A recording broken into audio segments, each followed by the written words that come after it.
kaninyo. Ang santos nga ebanghelyo sumala ni San Lucas.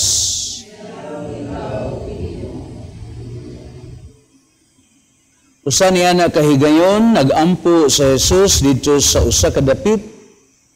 Sa pagkahumaniag ampo, mingon ang usa sa mga tinunan, Ginoo, tudloi kami sa pagampo.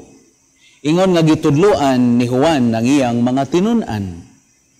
Si Jesus mingon kanila, ingna ninyo niini pagampo. Amahan, simbahon, unta ang imong ngalan, maghari ka unta kanamo, ihatag kanamo sa matag adlaw ang kalanon nga among gikinahanglan. Pasaylua kami sa among mga sala, kay nagpasaylo kami sa tanan nga nakasala kanamo, ug ayaw kami ibutang sa lisod nga pagsuway. Ug mingon sa Jesus sa iyang mga tinunan, pananglit, usa kaninyo moadto sa balay sa usa ka higala, sa tungang gabi ug mingon kaniya, bay, pabaylo akong tulo ka buokpan, kay miabot sa amo ang usa ka higala nga nagpanaw ug wala gayud ako'y ikadalit kaniya. Kung pananglit o bagon ka sa imong higala dito sa sulod, ayaw na kog sa muka, gitrangkahan na ang pultahan ug ang akong kabataan ug ako naghigda na ug dili na ako makabangon sa paghatag kanimo bisag unsa. Unsa may imong buhaton? Sultihan ko kamo nga bisag higala kaniya dili siya mobangon ug mohatag kanimo pan. Apan mobangon na lang siya ug mohatag kanimo sa tanan nga imong gikinahanglan kay wala ka man mauwaw sa pagpunay ug pangayo. Busa sultihan ko kamo, pangayo kamo ug kamo hatagan. Pangita kamo ug kamo makakaplag. Pagtuktok kamo ug ablihan ang pultahan alang kaninyo. Kay ang tanan nga mangayo hatagan ug siya nga mangita makakaplag ug ang pultahan ablihan alang kaniya nga magtuktok. May usaba kaninyong mga amahan nga mohatag sa iyang anak og bitin kung siya mangayog isda? Kumuhatag ba kamo kaniyang tanga kung siya mangayog itlog? Bisan pa sa inyong pagkadautan, mahibalo kamong mohatag og maayong mga butang ngadto sa inyong mga anak. Nanangamahan nga tuwa sa langit, labaw pang mohatag sa Espiritu Santo kanila nga mangayo kaniya. Ang Ebanghelyo sa Ginoo. Ayon ikaw, O Kristo. Mayong buntag kanatong tanan ug kamo nga kanunay nga nagnunot ni aning atong TV Healing Mass, katong layo kayo, nga wala sila ikapliti, layo kay nga ilang panimalay sa atong simbahanan sa matag parokya, ug sa atong mga igsoon nga intawon sila anaa sa kahimtang sa nagkalain-laing balatian. Ang kining maong TV Healing Mass, gihatod yun ni alang kaninyo, aron kamo, diha sa inyong kahimtang, maka-apil gihapon kamo sa sakripisyo sa santos nga misa. Ug sa atong mga igsoon nga mga binilanggo, hello and hi ninyo dihang tanan. Mao na nga pohon, sama sa akong giingon sa akong mga priniso sa parokya sa Migdalilia, inigawas ninyo, report mo nako. Nalipay ko kay sa milabayng mga simana, dunay upat nila nga nihapit gyud nako. No? So, gikalipay nako nga human sa upat ka tuig, dihay tulo ka tuig, nahimo na silang gawas nun o nakalingkawas na itaon sila, mga igsoon. Maura po na sa atong kinabuhi, unsa may makapaulipo na to, ang atong mga sala. Pero sa dihang mabayran o nga kita maghinusol sa atong mga sala, dakong kagawasan o mahimo na tang gawas nun. Dili aron nga gawas nun sa tang maghimo o mga usalay gusto na itong buhaton sa atong kinabuhi. Kaya ang atong pagagawas nun, isip ta Katoliko Kristiyanos is not just, hopefully, we will not just be contented of doing good, what is better, but we always do what is the best. ug mao na siya ang ebanghelyo sa milabayng Domingo. Kay kining atong ebanghelyo ron, nagtuo ko nga kini siya sumpay gayod sa mga pamahayag sa Ginoo sa milabayng Domingo. Noon sa may giingon sa Ginoo ngadto ni Marta, ay kanimo Marta, nahingawa ka sa daghang mga butang, apan si Maria nakapili sa labing maayo ug wala gayoy makakuha niya niining iyang gipili. Unsa may napili ni Maria, mga igsoon nga ang Ginoo nahimuot man gyud ug nalipay man gyud siya sa gihimo ni Maria nga nakapili siya sa labing maayo. Kay diha sa tiilan sa Ginoo namati siya ug naminaw siya sa pagpanudlo sa atong Ginoong Hesukristo. And that is what prayer is.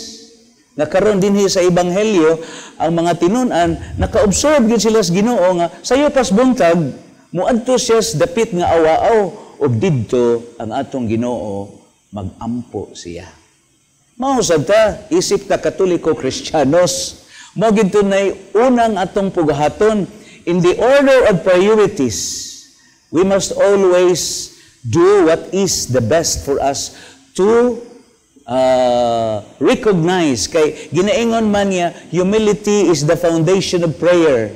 Meaning, ang imong pag-ampo, bunga sa imong pagpaubos, nga niila ka, nga Ginoo, kung wala ka, wala gyud ko'y mahimo. Mo nang ni ako Ginoo, nag-ampo, aron pinaagi nimo, mahimo nako ang tanan. So, unsa may nahitabo din hiron sa ebanghelyo? Pagkanindot. Kay natandog ang mga tinun-an ug niingon sila, Ginoo kun mahimo tudloi mi unsaon pag-ampo. So nindot ni aron nga kita, although God, sige naman tagpaminaw tingali wali kabahing pag-ampo, pero ato lang gyapong balik-balikon aron nga kita mapukaw o bahigmata nga kada adlaw dunagid unta tay igahin alang sa pag-ampo, mga igsoon. Bago lang kong labay og pamahayag nga usa sa labing bisan ako no mo testimonya gyud ko ani nga kining cellular, kining social media usa gid ni siya nakabalda sa akong pag-ampo. Nya usa di ay nga suggestion no kining atong cellular kun mahimo og matugta ipalayo gini nato sa atong kaugalingon. Mao gid nay usa sa paagi ron sa pagsumpo sa nga na-overwhelm ta sa cellular o sa social media, mga igsoon. Pero anyway, ang akong punto, mga igsoon, nga ang atong Ginoo karon doon na siya tulo ka prescription suma sa ebanghelyo nga atong nadungog sa paagi sa pag-ampo. Unsa man kini? The pattern of prayer, the persistent of prayer, and the point of prayer. Unsa man na siyang the pattern of prayer? Mao na nga ang Ginoo karon niingon siya, ingnan ninyo niini pag-ampo nga kada usa nato nahibaw gyud ta sa amahan namo. Ang classic nga kanunay natong madungog kabahin sa pattern sa pag-ampo sa amahan namo ang kanang acts gyud, di ba? Adoration, contrition, thanksgiving, and supplication. Maayo na siya. Pero ato ning sulayan kining usa ka suggestion sa usa ka spiritual writer, the 4 R's diha nga pattern nga gitanyag kanato sa Ginoo diha sa amahan namo. Unsa may unang R? Relate, no? Nga moingon tag amahan namo because we have that relationship to establish, and by relating to God niila ta nga siya amahan. God, buragod ka na bang amahan? Kung doon natay pag-ila sa atong amahan, mamaraig ta, nahibaw ta nga naay atong amahan, nga gumikan sa atong amahan, nakasiguro gyud ta nga maayo gayod kung buotan nga amahan, maayo gayod, haya gayod ang atong kaugmaon. Anything that we want, because of our relationship with our Father, then we are not overwhelmed by our fear. Natangtang tanan mga kahadlok tungod na sa atong relasyon sa atong amahan. Ug mao na ang unang R, relate. We relate to God tungod kay nahibaw ta nga Ginoo, ikaw mo ay mas labing nahibaw unsay maayo alang kanamo. Rejoice, no? Pagdaygon ang imong ngalan, no? Sa to pa malipay ta tungod kay niila ta diha sa kaayo sa Ginoo, diha sa atong kinabuhi nga malipay ta tungod sa kaayo nga kita sa kanunay. Kay labing tinuod mga igsoon, no? Kung natog yung una-unaon, daghan kay tagwa pangayua. Pero ang Ginoo siya mas labing nahibaw unsay maayo para kanato, gihatag na sa Ginoo nato. Pero ni patigbabaw lang ang atong tawhanon nga gipangayo sa Ginoo. Pero kung ato yung susihon sa atong kinabuhi, hinaot pa unta nga makakita ta nga mas daghan ang gihatag sa Ginoo kanato kaysa atong gipangayo. Nga wala nato pangayua apan gihatag sa Ginoo kanato. And that we should be grateful to God. Rejoice. Unya ang ikatulong R is request, mga igsoon, no? Mangayo ta kay siya mas labing dili ingon nga ang Ginoo wala siya mahibaw ug unsay maayo alang kanato, mga igsoon. Mao nang daghantag pangayoon pero usahay dugay-dugayon sa Ginoo sa paghatag kanato. Nga naman mga igsoon, of course, He wants to purify our intentions. Kanang imong gipangayo, panginahanglan ba na o imo ba lang yun ng ganahan ba lang yun ka anang imong gipangayo, mga igsoon. So tinuon, pug-on ta sa Ginoo on our intentions. So dugay-dugayon sa Ginoo. Pero doon na ba'y pag-ampo nga dili dunggon sa Ginoo? Walay pag-ampo nga dili moabot sa dunggan sa Ginoo. Ang tanan natong pag-ampo nadungog o gidawat gid na sa Ginoo. Pero doon na siya tulo ka tubag, no? Ang unang tubag, no. Wa day ka tubag sa Ginoo. Pero unsa may tubag sa Ginoo? No. Ikaduhang tubag, wait, what? No? What? Kay moabot ra ang panahon in God's perfect time. He will make all things beautiful in His time. Yan nasa giingon sa Ginoo, okay, tugutan na, yes. Mao kana nga walay pag-ampo nga dili moabot sa dunggan sa Ginoo. Request unya receive, no? Sa to pa ang kalan-on namo sa matag adlaw ihatag kanamo karong adlaw. Thy kingdom come, no? Ang imong gingharian. Unsa may atong madawat mga igsoon diha sa atong pag-ampo gumikan sa Ginoo. Anindot kayo kay ang Catholic Catechism nagtudlo nato nga ang pag-ampo is lifting our minds, our hearts to God. So diha nga gibayaw nato ang atong unahuna, ang atong kasing-kasing ngadto sa Ginoo, mao nang nadawat nato ang kabahandianon ug kamaalamon ug ang pulo nga nagdalag kinabuhi nga atong nadawat diha sa Ginoo, mga igsoon, no? Ug diha nga kita nakadawat sa atong ipangayo sa Ginoo, mao nang ang katapusan nga atong madawat diha sa atong pag-ampo sa amahan namo is hopefully makapanghinulsol, repent, no? Makahinulsol, maghatod ni nato diha sa kabaghuan sa atong kinabuhi, mga igsoon. So mao ni siya ang suggestion sa usa ka spiritual writer, the pattern of prayer, no? Ang lima ka are relate, no? Rejoice, request, receive, and repent, mga igsoon. Ang ikaduha nga characteristic suma sa ebanghelyo nga aton nadungog kabahin sa pag-ampo is the persistent in prayer. No? Kinahanglan nga we should always pray and pray and pray, no? Kabahin gyud na unta sa atong kinabuhi. Kay matud pa ni Pope Francis, prayer is the breath of our soul, mga igsoon. Unya si Padre Pio ningon pod siya nga ang pag-ampo mao ang kinabuhi, kalag sa atong pagtuo, mga igsoon, no? Unya diha sa atong pagkamakanunayon sa pag-ampo, no?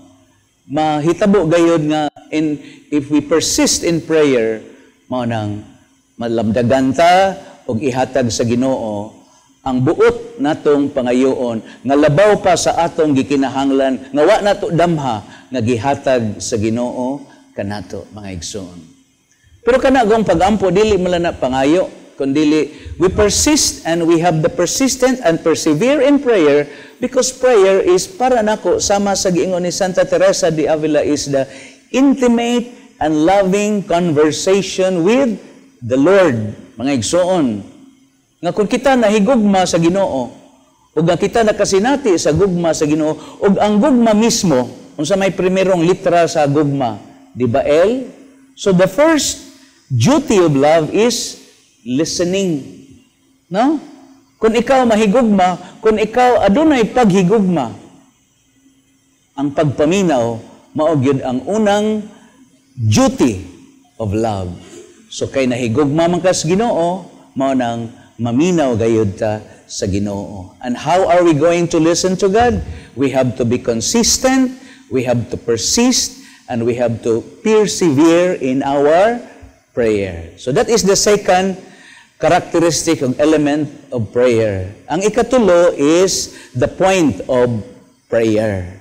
Unsa may padulngan, unsa may katuyuan yun, linugdangan sa atong pag-ampo, mga igsoon. O dili sa Ebanghelyo, tapos sa Ginoo nga ningon, ihatag kaninyo sa akong Amahan sa langit, labaw pa nga ihatag sa Espiritu kanila nga mangayo kaniya. So meaning, it's not just the things that we ask for God, but rather, we should be thankful nga ang ihatag sa Ginoo kanato, His life Himself, unsa man, ang Espiritu Santo. Nya mahinungdanon kaini sa atong kinabuhi, nga ang ihatag sa Ginoo kanato mao ang gasa, ang Espiritu Santo. Nya nasayod beta nga ang Espiritu Santo mao'y maggiya nato, mao'y magpahinumdum kanato, ug mao'y mutudlo kanato sa tanan nga gipadayag sa Ginoo kanato sa atong Ginoong Hesukristo, mga igsoon. Mao na nga kon we receive the gift of the Holy Spirit, eventually our minds, our soul, our spirit, our life, mo nang dili na ta malibog, mahasol kay ngano man kanunay manggitang gigiyahan o gigasahan sa Espiritu Santo.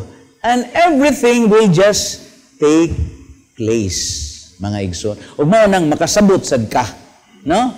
Nga sa dihang nadawat nimo ang mga grasya sa Ginoo, imo gid siyang gigawi according to the purpose, according to the reason, and the intention of God. Mao na nga, nakadawat ka sa mga grasyas Ginoo, imo gid siyang gigawi for the greater glory, and it brings you closer to God, mga igsoon. So para nako mao ni siya ang indot kaayo nga punto sa Ebanghelyo nga atong nadungog. Nga walay Katoliko Kristiyanos nga pugson sa pag-ampo. Kabahin gayud na nato nga kita isip Katoliko Kristiyanos, we always find, seek, and devote, and kanabang mugahin kita sa panahon sa pag-ampo. Pero labing tinuod. Ako isip ko sa kapari, Netflix, internet, social media, cellular, sus, grabiha. Maglisod ta, no? Maglisod ta. Og dili gyud ka committed to devote time to prayer, maglisod gyud ka. Mao na nga sumapa sa mga balaang mga tao, nagkanayon sila nga prayer is the breath of our hope, and hope is the soul of our prayer. And when they are interconnected, and when they are connected to each other, prayer and hope, it would bring us closer to God. Nya kay duol man ta sa Ginoo, mao nang kanunay gitang mutagad, mohatag sa atong kaugalingon alang sa uban. Kay dili sad mahitabo nga ikaw maampuon apan daw og hakog ka, nga dili ka mutagad sa imong isig ka tawo. Kay ang imong pag-ampo mao'y mahimo kanimo nga magbadasigon ka ug kanunay gid nimong ikalipay, gani mangita gid ka sa kahigayunan nga ikaw moalagad sa imong isig katawo, mga igsoon. So this Sunday ika-17 nga Domingo sa kalendaryo sa simbahan is the day of the proclamation sa atong Santo Papa nga adlaw podron sa mga elderly and old people. Their wisdom makapahatag kanatong giya sa atong kinabuhi. Ug atong iampo ang atong mga kaigsuonan nga sila karon tuwa sa nagkalain-laing dapit suok sa kalibutan, mga Filipino missionaries aron pagsangyaw sa maayong balita. We pray for them and hopefully they too will also be an example, a life in prayer. So mga igsoon, ang pinakalabing taas sumada sa tanang mga pag-ampo ang Santos nga Eucharistia. So from Monday to Saturday, di gid unta nato si piaton nga inig Domingo malipayon kita musaulog sa Santos nga Eucharistia. For the Holy Eucharist is the summary and is the highest form of prayer. Amen.